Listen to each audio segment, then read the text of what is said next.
Good evening, everybody. Please take your seats so we can begin.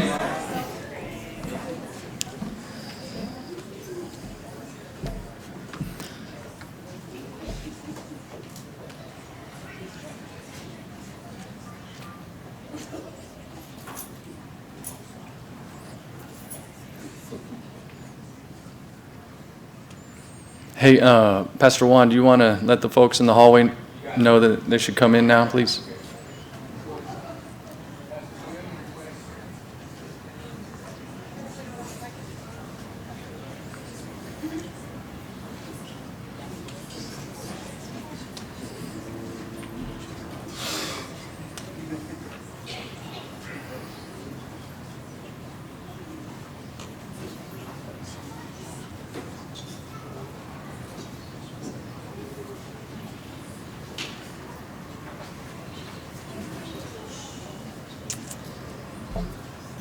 All right. Well, he is risen. He is risen. Yes. To get us started off this evening, we have Pastor Ron with a few words for us. It is really good to see all of you here, except our summer went so fast. Just crazy, crazy fast. I want to thank you for entrusting your children to us.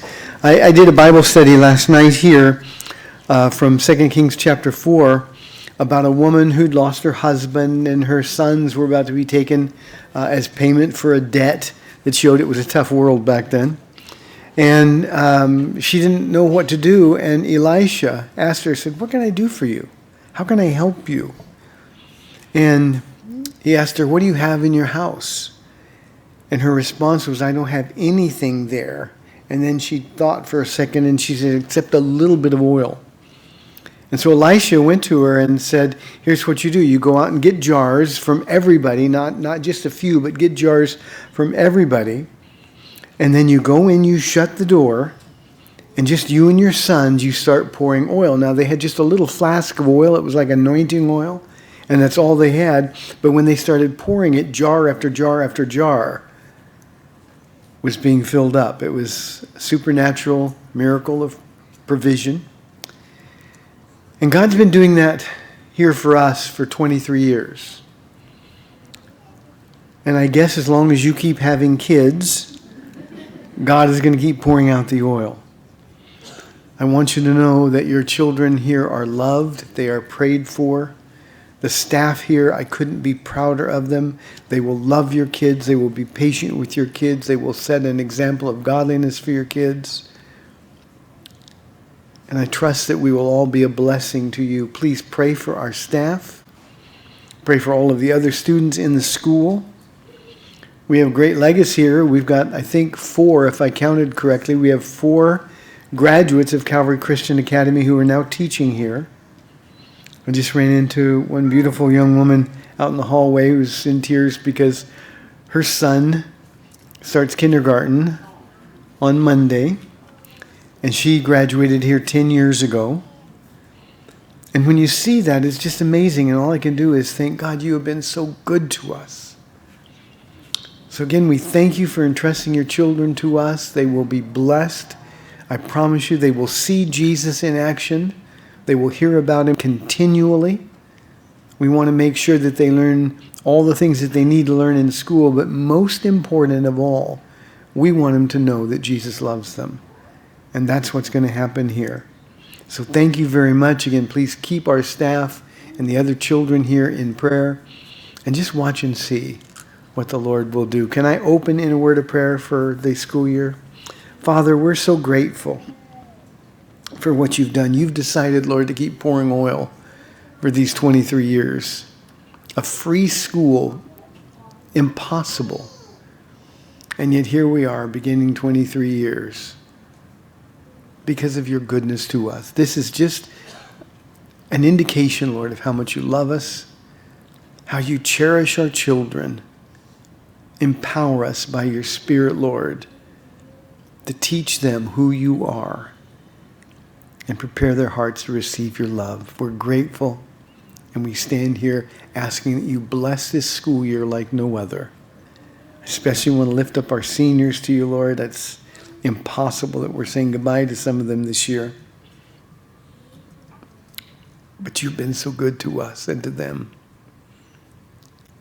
So we surrender to you. May we bring you glory. Amen. Thank you, guys. God bless.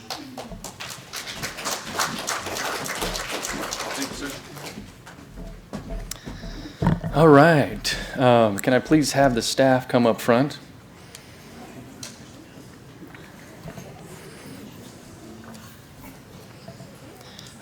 I'm going to do my best to make sure that we are finished here by 8 o'clock, at least my talking anyway. For those of you who want to stick around and ask questions, you'll be able to do so at that time. And as you get to know these staff members as they introduce themselves this evening, you'll be able to see who it is your child is going to have as a teacher. And if you want to say hi to them and talk to them for a minute, they will be here for you to talk with. Some of the classrooms have been already set up for school. I think off the top of my head, I think first grade, second grade, fourth grade. Third grade? No. Okay. So first, second, and fourth grades classrooms are set up for you guys to go visit and see where your children will be having class at and talk to the teacher. But at this time, I'd like the staff to introduce themselves. You can tell everybody who you are, what you teach, how long you've been here. We'll start with Mr. John Grove. I'm John Grove. This is my 20th year, and I'll be teaching 7th grade science. Hi, my name is Juan Ortiz. I teach 9th through 12th grade Spanish, and this is going to be my 18th year. I'm Alfredo Aguilar. I teach Latin to the 1st through 6th and junior high Bible, and I've been here 6 years. 6 years. My name is Scott Croft. I teach 8th grade science and 10th and 11th and 12th grade science, and this will be my 15th year. I'm Raven Plunkett. I'm going to be an aide this year, and this is my first year at the academy. I'm Jennifer Fox, and I'm teaching 7th, 8th, and 9th grade, and this is my 3rd year. I'm Caroline Galloway. This is my 6th year here, and my 5th year teaching 2nd grade. I'm Trina Forthman. This is my 3rd year, and I'll be teaching 7th grade world history and aiding. Joe Storms, teaching 1 class only. Geometry, 10th grade, and this is the beginning of my 3rd year. Thank God. My name is Kiana Jones, and this will be my 12th year teaching kindergarten. My name is Linda Romero. Been here for 4 years, and this is my 2nd year teaching 12th grade math. Elaine Macasadia, this is my 16th 3rd grade class. Jocelyn Macasadia, I'm an aide. This will be my 6th year. Hi, I'm Michelle Henry. I coach cross country for 7th through 12th grade. I've been doing that for 13 years, and I also teach 7th and 8th grade Spanish and math, and I've been doing that 17 years. I'm Victoria King. This is my 4th year here, and my 3rd year teaching 1st grade. I'm Mary Rivera, and I'm an aide, and I've been here for 21 years. Okay. I'm Mark Slego, and I teach 4th grade. I've been here 21 years also. Good evening. I'm Scott Brown. I teach 5th and 6th grade. This will be my 7th year. I'm Amber Harfield. I teach 8th, 9th, and 10th grade. I've been here 4 years. This is my 3rd year teaching. I'm Xiomara Rojas. I'm the PE teacher. I'm assistant coach Alex. I've been assistant to my coach here for 3 years. I'm John Everling. This is my 19th year teaching high school. All 3 of my kids graduated from the academy, and that cutie pie right there is starting kindergarten this year.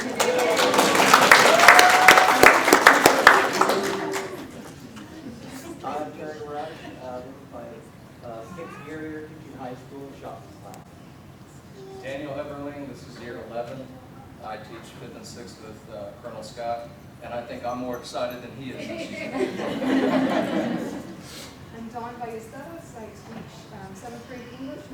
Geography, and this is my 14th year. Chris Sanchez, I teach AP Government, 12th grade, 11th grade U.S. History, 10th grade Hermeneutics, college prep, and high school Bible. I'm Amber Bowie. This is my second year here, and I teach the 9th grade biology class. Linda Deitch, I'm a teacher's aide here. Sarah Doyle, this is my 3rd year here and I'm teaching algebra 2. And that is your staff.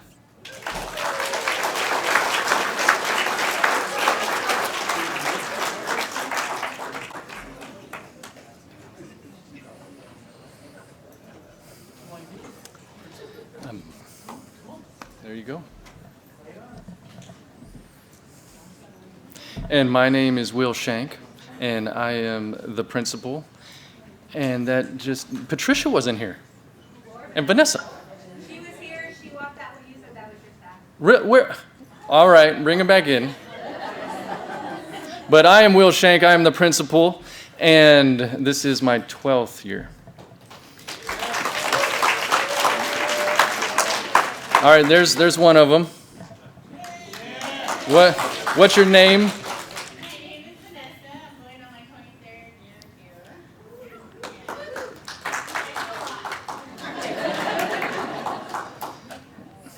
Where's the other one? She'll be here eventually. So those two, as you were walking in, were handing out parent packets. If you did not get yours, please make sure you do. Important forms are in there, and we need those filled out hopefully before you leave this evening, but at least before your kids attend on the first day of school. And there is the other fine lady. Yes, ma'am. Who are you? What do you do here? And how long have you been here?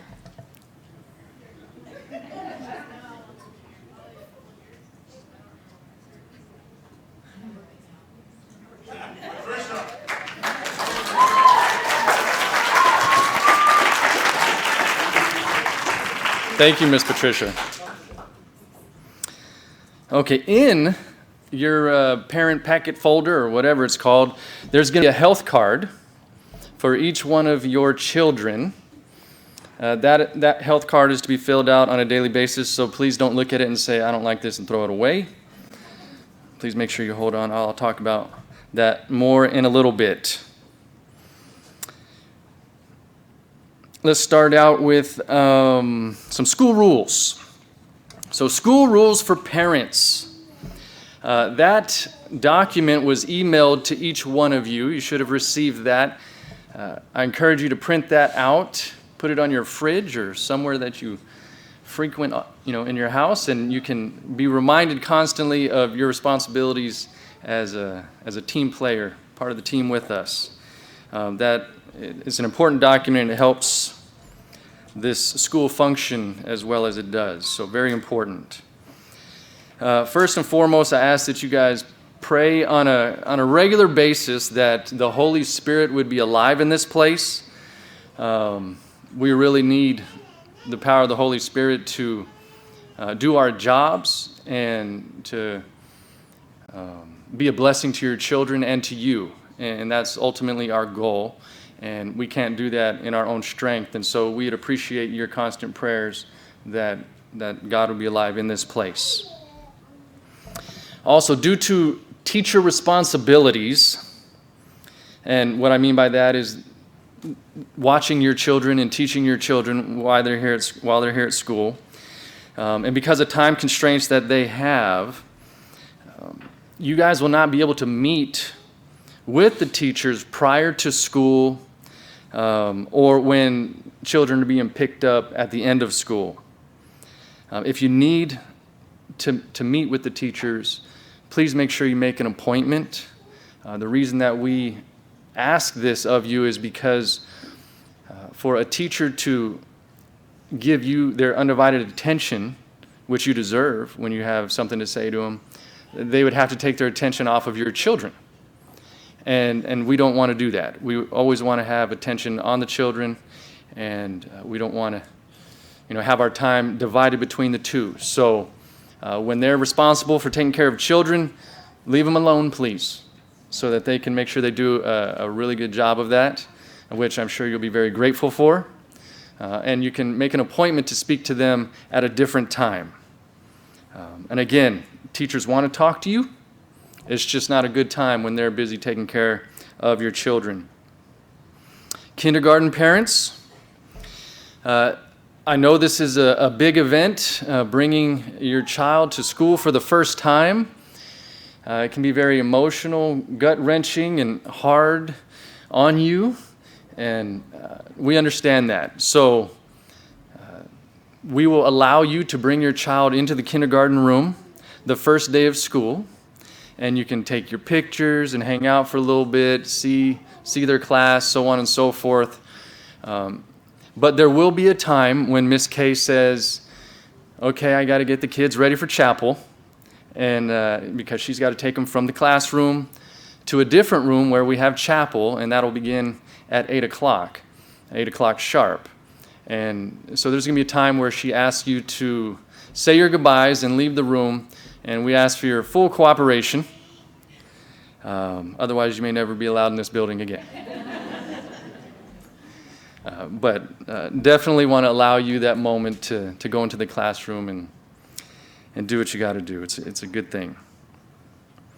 When you receive a phone call from the school, and generally if your phone tells you you have a missed call, please do not call us back without first checking your messages. Everybody here is trained to leave a message if they don't get an answer from you when they call. As small as this place is, you'd be amazed how difficult it is to track down whoever it is called you. Because usually you call and say, hey, somebody called me from there.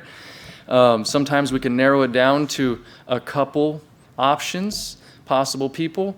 But even taking the time to go and find teachers and students, sometimes it's unbelievable how difficult it is sometimes. I could search this building for 15 minutes. And finally find the person that we think called you, and only to, get back to the phone to find out you got tired of waiting and hung up. And so please don't call unless you've checked your messages. If someone forgot to leave a message, or it was unintelligible or whatever, feel free to give us a call and we'll figure it out, but please check your messages first. If you have a concern about the school or the school policy, please call me so we can discuss it. My door is open, and I'm willing to talk to you about anything that's on your mind concerning the school. Please don't share your concerns with other parents, other people, other students before, or especially, vomiting on social media platforms, whatever it is that's got you concerned or bothering you, before talking to me. It usually goes pretty well when we can talk about something and I'm able to explain whatever your concern is to you. Not that you'll always be happy with my explanation or agree with my explanation, but at least you'll have the full explanation before you decide to move on however you choose to move on and vomit on social media after that. But at least I can say you gave me a chance, to work it out first. But most of the time, I can alleviate any concerns that you may have. And so please give us a chance to do that before you voice your concerns in other places. Your children, every single one of them, is going to receive a homework folder. Depending on the grade level, some of the homework folders will be filled out by teachers, some will be filled out by students. I want to be very clear. Every single student in this school will have a homework folder. So for those of you with children in the upper grades, 7th through 12th grade, if they come home and you say, let me see your assignment folder, and they say, oh, we don't need to have one of those. They're misinformed. Let's put it that way. They're misinformed, and they are misinforming you. So I want to make sure you know that they all have an assignment folder that they are supposed to fill out on a daily basis so that you can be informed on what it is they're doing on a daily basis. You can make sure that they've completed their work, so on and so forth.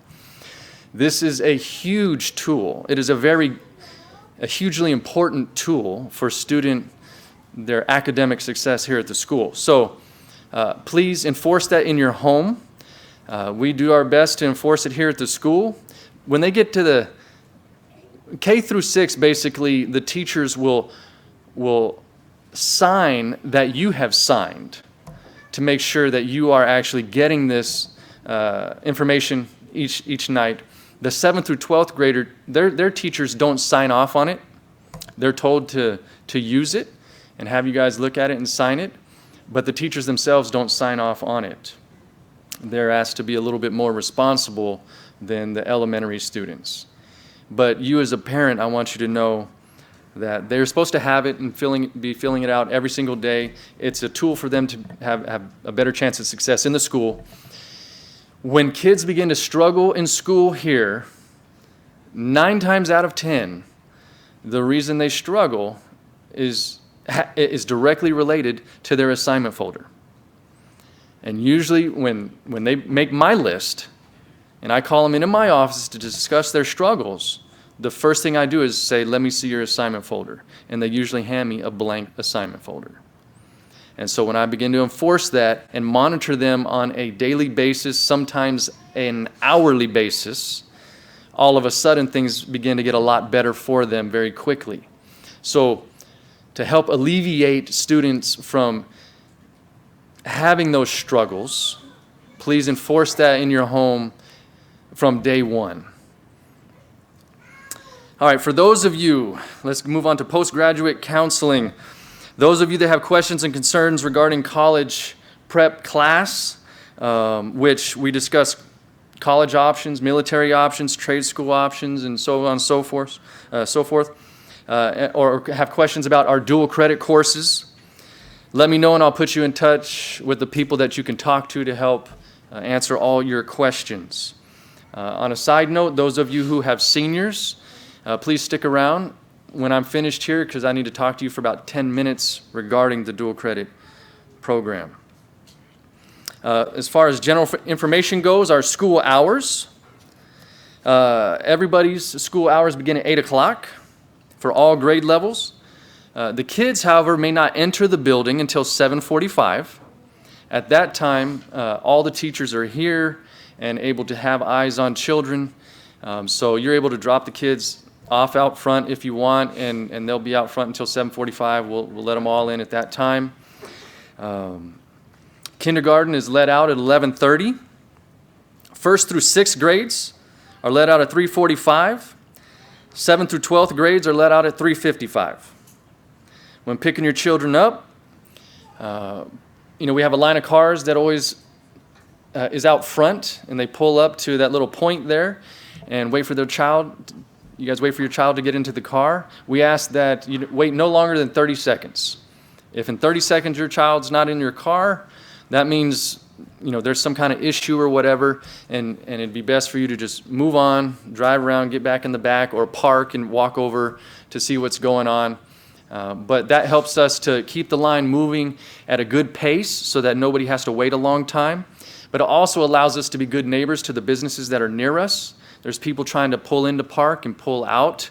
And if we're stuck sitting there waiting for you for 5 minutes, waiting on your child, we get some pretty unhappy neighbors. So you'll help us to be successful in being a good neighbor if you do that.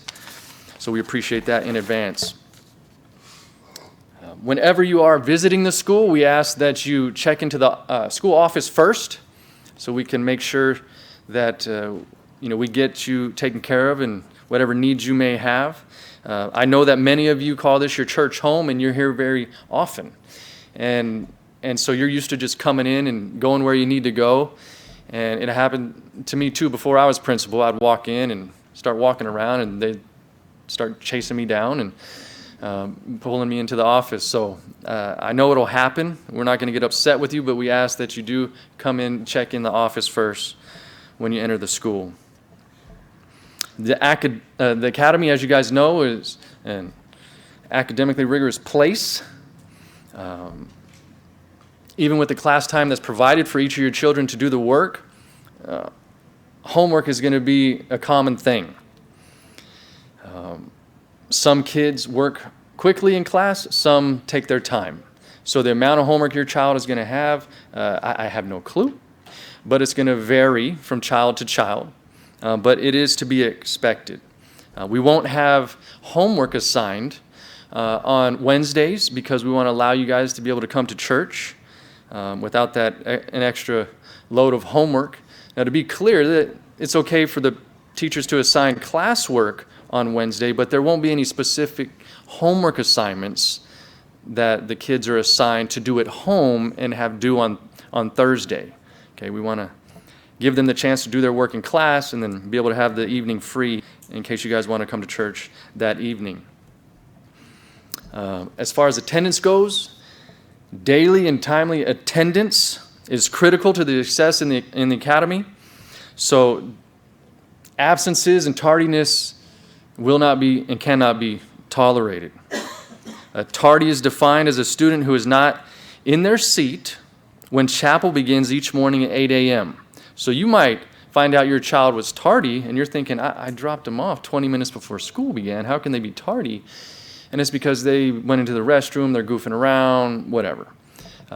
So we try to have eyes on that stuff so that they don't cause themselves to be tardy, but sometimes we miss it and it happens. But if they're not in their seat by 8 a.m., they will be considered tardy. As far as absences go, students that miss school and receive an unexcused absence, they'll be treated as if they were in class. So if a teacher decides to give a pop quiz, imagine that pop quiz goes on your child's desk. After the pop quiz is over, said pop quiz will be picked up and graded accordingly. So if your child's not here to do the work, they're going to get a 0. If they're not here to turn in the assignment that was due and they turn it in the next day, it'll be considered late, so on and so forth. Your child will be treated as if they were in the classroom for unexcused absences. Non-academic consequences will be administered to students that have excessive tardies and absences, unexcused absences, that is. So just so you guys know, they'll be sent to my office once they have more than 3 unexcused tardies.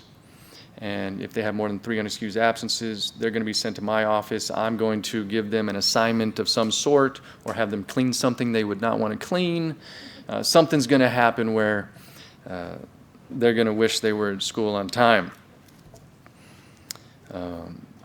No cell phones are allowed at our school. And there's a lot of junk that goes on with cell phones and kids in school, and we just are not going to have it, period. So if your child needs to have a cell phone when they leave school, then whoever drops them off for school is allowed to bring the phone into the office, and then when the child is finished with school, we'll give the child the cell phone, and then they can have that phone on them so that if you need to call them and get a hold of them, you can. But they're not allowed to make phone calls, text people, go on social media, look at pictures, take pictures, play games, nothing. They're not allowed to use their phone for anything except to receive a call from you. So we'll allow that, but just so you know, we do it for your children's privacy and protection, and so we hope you can appreciate that. Also, when your child's released, if for some reason they have a cell phone and you're here with them and they're still hanging out while you're talking to some friends or something and they're running around with their phone and they want to come back into the building and start playing games or showing stuff, again, we don't allow them, even though they've been turned over to you, for about a 15-minute window after school to use their cell phones on campus at all. For those of you who are interested in being a room mom or a room dad, or a room grandma or grandpa or whatever else, you can get in touch with Sandra Aguilar. Sandra, are you here? So she's not here. Oh, she stepped outside. Okay. Remind me when she comes back in to make her stand up in front of everybody. You can get in touch with Sandra Aguilar, and she'll be able to give you the details on how you can be one of those people that helps out the teachers in the classroom and for different events and stuff like that. The space is very limited. You guys know we have a very small campus.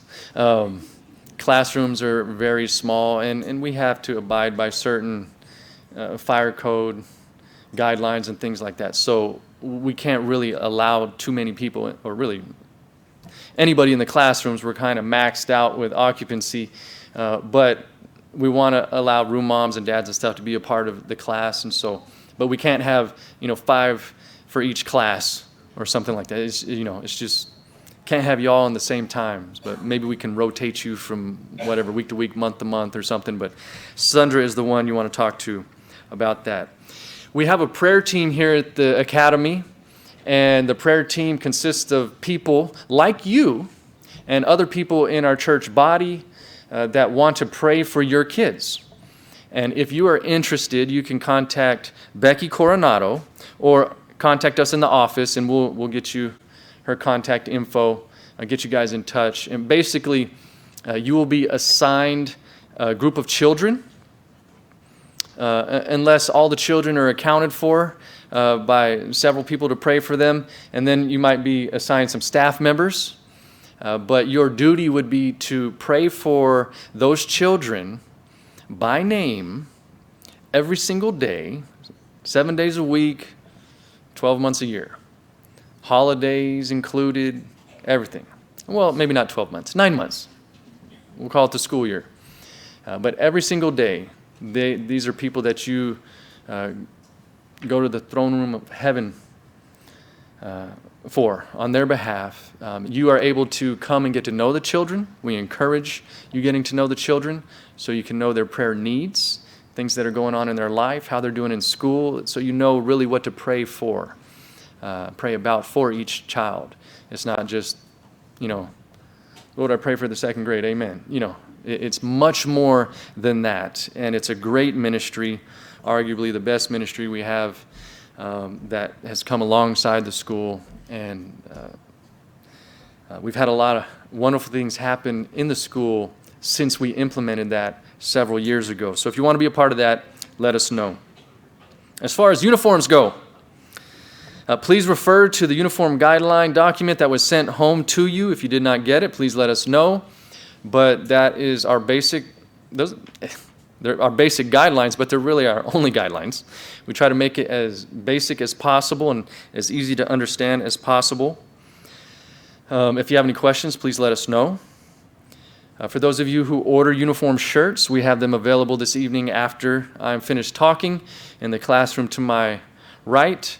Now you'll be able to get kind of in a single file line and enter the classroom as they allow and pick up your shirts. Please make sure you confirm that the order is correct before you leave so that we can make note of it and correct any errors if possible before you leave this evening.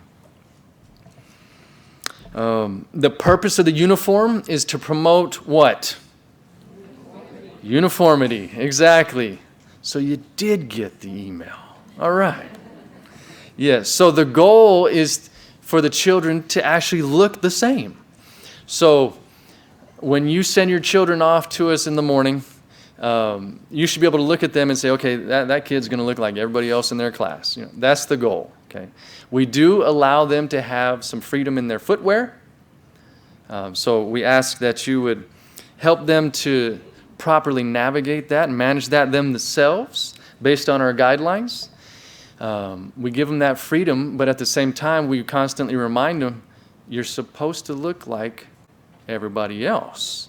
So they got to kind of work that out, and so do I wear the cowboy boots? Do I not wear the cowboy boots? They got to figure that out. As far as uniform items go, the navy blue uniform items are the only ones that are allowed for school. We have T-shirts that were on the order form this year as an additional shirt that you could purchase in different colors and so on and so forth. The polos came in different colors, so on and so forth, and we know that some of you guys bought that stuff. The T-shirt, the short sleeve T-shirt, just to again remind you, like I did in the email, that is not a uniform shirt. They're not allowed to wear that to school as a uniform. It's the long sleeve T-shirt, the polo, the different type of hoodies and jackets that you're able to purchase. Those are the uniform items.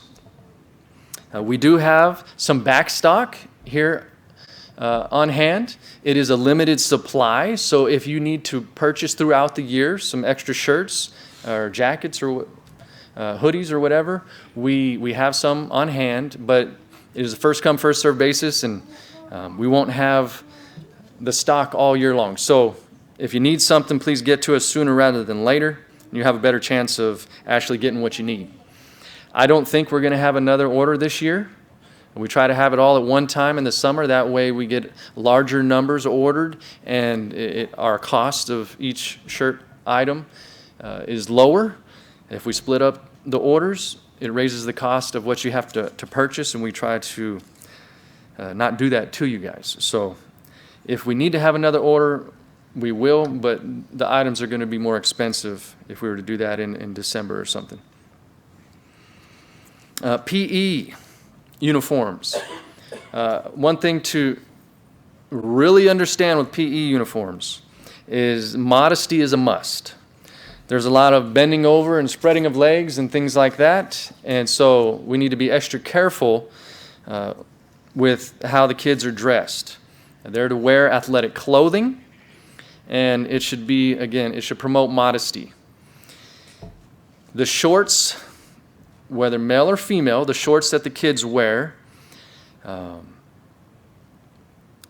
they should, when a child stands up and puts their hands to their side, their fingertips should be touching fabric. If their fingertips are not touching fabric, the shorts are too short. Okay?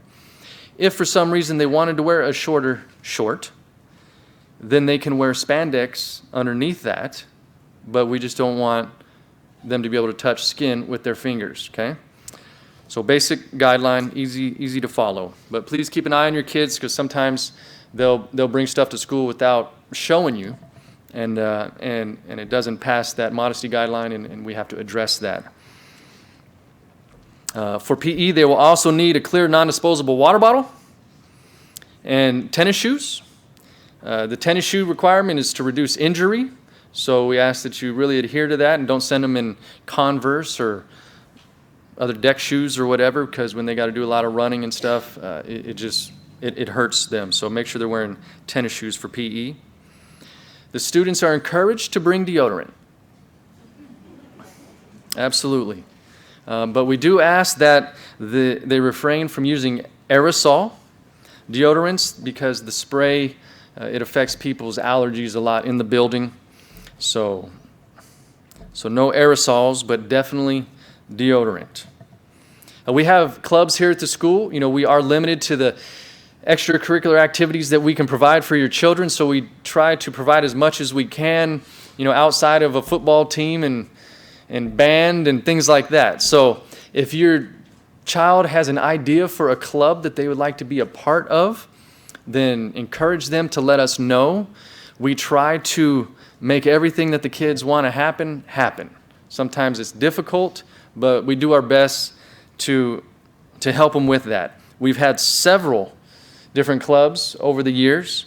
Photo club, art club, yearbook, chess, book, classic games, Pokemon, coloring, fashion club, so on and so forth. So we currently have a journalism club that's already doing work, been working on the summer, and we'll have things out for you guys to view shortly and for the rest of the school to view shortly. If anybody is interested, any of your children are interested in joining the journalism club, you can get in touch with the office or Jasmine Lugan, one of our students that is heading that club up. We have a shop class, for those of you who did not know, for our high schoolers. And Terry Rush will be teaching the vocational shop class again this year. The purpose of the class is to teach students how to properly and safely use shop equipment, so they will have the knowledge and experience necessary to excel in the workforce when they graduate. If they wanted to go directly into the workforce, it can open up a few more doors for them if they have a little bit of knowledge and experience using those types of tools. It is a 4-credit course. It's not a club.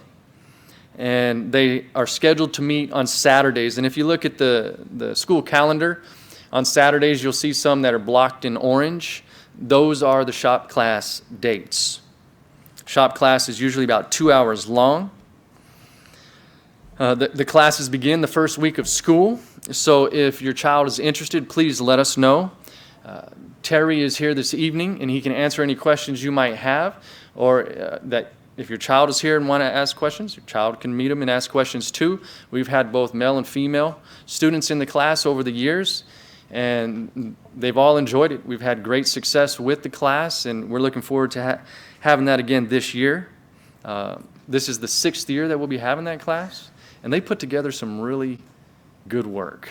They go in there, clueless, and by the end of the year, they're making some pretty technical stuff. I mean, they put furniture together without like metal fasteners or screws. I mean, it's just knowing how to do really good high-end woodwork. So it's a great class. Please let us know if you're interested. We have Malta Medical. For those of you who are not aware, the church has a clinic. It's called Malta Medical. They act as our school nurse. How cool is that? Right? We have a clinic at our disposal. Not really. They're not at our disposal, but they act as our school nurse. If it's not something that we can handle easily in the office, then that's something that they'll usually take a look at for us. If it is something that's severe, they're going to go, hey, this is severe. And you need to call the parents, and the parents need to take this child to the doctor. There's a lot of stuff that they have the knowledge of how to do, but it's not what they're allowed to do in the clinic. So they're able to help us out a lot. But imagine kids getting cuts and bruises and scrapes and owies, and they look at the owie and they dust it off and wipe it off and clean it off and give them a kiss on their forehead and send them back to class. That's kind of the extent of the clinic academy relationship. If it needs to go beyond that, they're very good about giving us direction, okay, what we should do. Should we contact you? Should we not contact you? Should this child be on the way to the hospital right now? So on and so forth. They're very good about that. They don't just leave your child hanging, but they cannot perform some of the stuff that they would like to at the clinic. They have regulations. If you want your child to be seen at the clinic, then you'll need to contact the clinic, make an appointment with them just like any other person on the face of the earth. You have no special privileges because your child goes to school at the academy. School calendar. Just a couple things to mention. In case you did not notice, there is a fall break once again this year on the calendar, and there is a student day off in May. We hope you enjoy those days off. They are for your child and the staff to kind of take a deep breath and get re-energized and be ready for the next push, so to speak. It's been a great blessing to us to have those breaks, and so we will continue with those again this year. We have a computer system that we use for grading. It's called GradeLink. All of you have been emailed the login credentials for your account through GradeLink. If for some reason you did not get it, please let us know, and we'll make sure you do get it ASAP. But the parent portal, it's at your disposal. You can access it 24/7. It has a lot of great information on there. Basically, anything you could want to know about your child's education is on that parent portal. And you can also get the app for your phone. There's some great features on there. You can set notifications so that you are notified both for good achievement, but also for poor performance. Whether it's grades or discipline, whatever, you can set it so that you can customize your notifications for those things. It's a great tool. Please make sure that you're able to log in. You familiarize yourself with it at the beginning of the school year, and that way you know how to use it, and if there's any issues, we can address it now rather than in February, and when you want to talk to me about why your child was struggling the first semester, as if you didn't have access to their grades the whole time. So we want to make sure that you're able to get what you need to help monitor your child's success in school right from the get-go.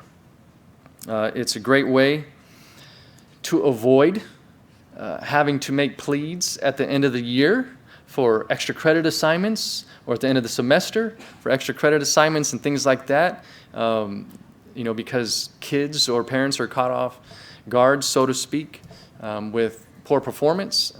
You're able to monitor it on a daily basis if you want. We have the assignment folder for them to bring home. You have the GradeLink app that you can use on your phone or on your PC or Mac or whatever. Go online.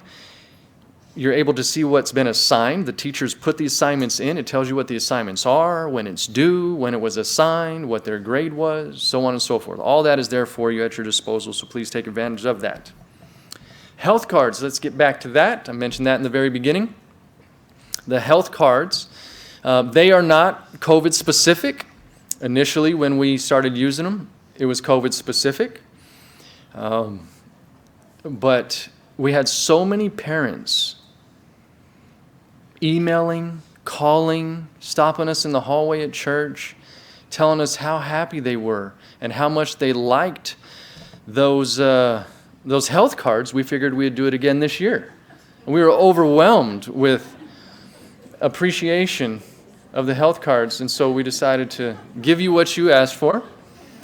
You're laughing. Was that not it? It was probably the fall break that you were thanking us for, huh? That's probably what it was, yeah. So maybe you're not real thrilled about the health cards, but we've had great success with the health cards. We have had a much healthier building with the health cards, less kids missing school. So it's been a benefit to have. So we will have health cards again. They need to be filled out every single morning.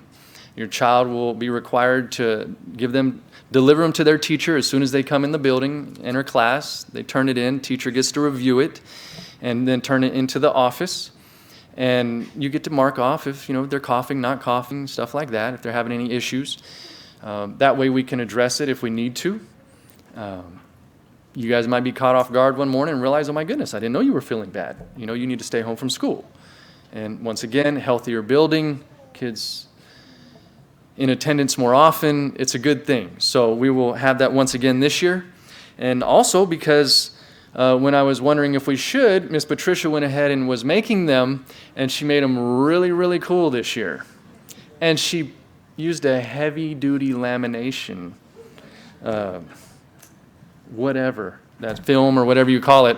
And so they're going to last longer than this year. And if I would have said, oh, we're not going to use those, she would let me have it. So we're going to use them.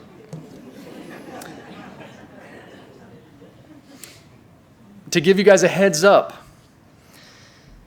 at the end of the year, we're going to have some of our award ceremonies on the weekend, like we have the last few years. But I just want to let you know in advance so you're able to prepare for it. The sports awards will be on May 13th. The K through 8 awards will be on May 20th. Also at the end of the year, we have some year-end costs that are associated with the end of the year. For those that are going to be attending the high school banquet, the cost per person is usually right about $9. So, if you're one of those families that's going to be inviting a lot of people and plan on paying for those people, then, you can start saving now. The last day of school usually costs about $5 to $10 per student for the different activities that we like to offer them. So you can prepare for that. I know I like to do it because I know some of you have 19 children, and to just, in May be told it's going to cost $6 a person, you're thinking, my goodness, I can't afford these children. So you can begin to save up now. I want to mention summer school. Summer school is something that we offer for children who struggled during the school year and weren't able to pass their classes and be able to move on to the next grade. We want to offer summer school to those kids so they have a chance to learn the things that they struggled to learn during the school year and pass those classes during the summer and be able to move on to the next grade level. A couple things about that. We don't just offer summer school to everybody. It's not something that the students are entitled to. It's something that they have to actually earn. So if you have a child who isn't really trying during the school year and the determination is made that the reason they failed is just because they refused to do what they're supposed to do when they're supposed to do it and just kind of blew off the responsibility of being a student, then they're most likely not going to be offered summer school and will be required to repeat the grade, even if they fail one class. So encourage them to do all things as under the Lord during the school year, to try their best. As long as they're trying their best, if they fall short during the school year, then they're probably going to be offered summer school. We do have some limitations. We only offer summer school for 3 classes or less. So if they failed more than that, then that's a different story. But as long as they're trying hard, they'll probably be in a good position. During summer school, the expectation is that they are present, that they're doing all the work that they're told to do and they're turning it in on time, and that they're giving their best effort. We don't have time, as fast-paced as summer school is, for children to miss school. And so therefore, your vacation plans will not be considered. We will schedule summer school, let you know if your child is going to receive the privilege of being able to have another chance to pass the grade, to move on to the next grade. And if that interferes with your summer plans, we apologize, but we don't work around the students' summer plans. In order to graduate from summer school, children need to pass all their classes. If they fail any of the classes during summer school, then they will be held back for an entire year again. So again, the standards are high academically and behaviorally. We're not unreasonable, but we're serious. And the kids generally have no issues with it. They realize what's expected of them. They try to push the envelope and test the boundaries. And when they realize that there's not a lot of flexibility there, then they kind of adhere to what they need to adhere to, and they do well. So hopefully it'll be the same for your child this year. I'll be sticking around here for any of you that have questions, but that's all I have for this evening. So you guys are dismissed. You're able to pick up your shirts. Please fill out your packets and turn them in before you leave. If you cannot finish those this evening, please make sure you turn them in by Monday morning when you drop off your children. If you are a parent of a senior, please meet me up here in a couple minutes and we'll have our quick meeting. Thank you much.